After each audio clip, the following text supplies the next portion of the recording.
लोगों को भी तो पता चले कि तुम हो, अब सिर्फ तुम ही हो सारी जायदाद के वारिस। मुझे इस बारे में कुछ नहीं पता था, यहाँ आकर पता चला, वो भी दूसरों से।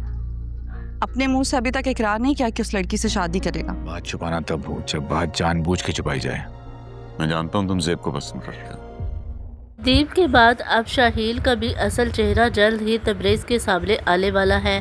पारस के डैड तो अपनी बहन को अपने दुख सुख का साथी समझते हैं, कि लदीम की तरह शाहीन भी पारस की जायदाद पर नजर रखे हुए हैं। जब शाहील आफ्ताब से कह रही होगी वो भाई साहब के ऑफिस जाया करे, वहाँ जाकर सबसे मिले, कि सब लोगों को पता चले कि इस जायदाद के असली वारिस अब तुम ही हो। इस वक्त वहाँ पर तबरेज़ साहब पहुँच जाएंगे और वो अपनी बहन की सारी बातें सुन लेंगे। दूसरी तरफ पारस की खाला उसे कहेगी, क्या कभी जवान ने तुमसे शादी के मुतालिक बात की है या उसकी बगली के बारे में तुम जानती थी? पारस अपनी खाला से यही कहेगी कि मुझे तो उसकी बगली के बारे में यहाँ आकर दूसरे लोगों से पता चला, उसने खुद कुछ भी नहीं बताया। इसकी खाला उसे कहेगी कि हमें जवान के बारे में एक गलतफहमी हो गई थी, इसलिए अब हम तुम्हारे लिए हारून का रिश्ता देख रहे हैं। फिर पारस हारून के रिश्ते से इनकार कर देगी, कहेगी कि अगर मैं शादी करूंगी तो सिर्फ जवार से ही करूंगी। कि दूसरी तरफ जवार के अब्बा भी जवार की आंखों में पारस के लिए पसंदीदगी देख चुके हैं,